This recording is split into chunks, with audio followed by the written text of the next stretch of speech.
1885 का साल था। भारत पर अंग्रेज़ों का शासन था और लोग धीरे धीरे अपनी आज़ादी की चाहत महसूस करने लगे थे, लेकिन कोई ठोस मंच नहीं था जहां से अपनी आवाज़ उठाई जा सके।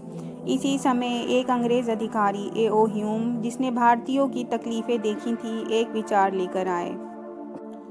क्यों ना एक ऐसा समूह बनाया जाए जो सरकार से भारतीयों के हक की बात कर सके।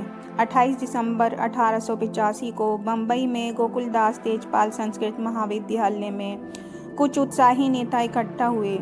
ये कोई साधारण लोग नहीं थे, ये भारत के अलग अलग कोनों से आए बुद्धिजीवी, वकील, शिक्षक और समाज सुधारक थे। इसी दिन भारतीय राष्ट्रीय कांग्रेस की नींव रखी गई। इस सभा में कुल 72 लोग शामिल हुए और इसके पहले अध्यक्ष बने बोमेश चंद्र बनर्जी। शुरुआत में कांग्रेस का मकसद बड़ा सीधा था, ब्रिटिश सरकार से भारतीयों के लिए ज़्यादा अधिकार मांगना, नौकरियों में हिस्सेदारी बढ़ाना और प्रशासन में सुधार लाना।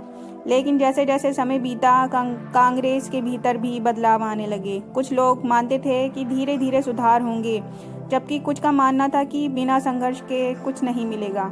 यही कारण था कि 1907 में कांग्रेस में दो धाराएं बन गईं, गरम दल और नरम दल। गरम दल चाहता था कि अंग्रेजों से खुलकर लड़ा जाए, जबकि नरम दल बातचीत के जरिए समाधान चाहता था।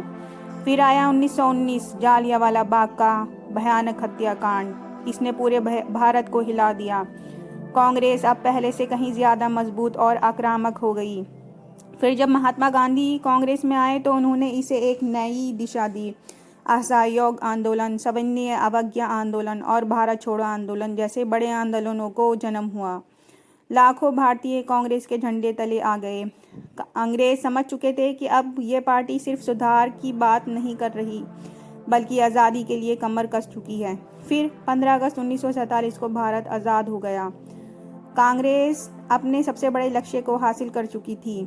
इसके बाद ये देश की सबसे मजबूत राजनीतिक ताकत बनी और भारत के पहले प्रधानमंत्री जवाहरलाल नेहरू के नेतृत्व में सरकार बनाई।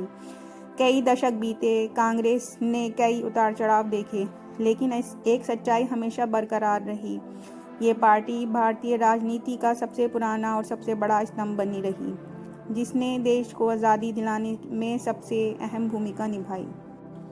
अगर आपको भारतीय इतिहास, विज्ञान और ज्ञानवर्धक विषयों पर रोचक जानकारी चाहिए तो जर्नी ऑफ इंटेलिजेंस चैनल को सब्सक्राइब करें। यहाँ आपको शिक्षा से जुड़ी शानदार वीडियो मिलेंगी जो आपकी समझ को और गहरा बनाएंगी।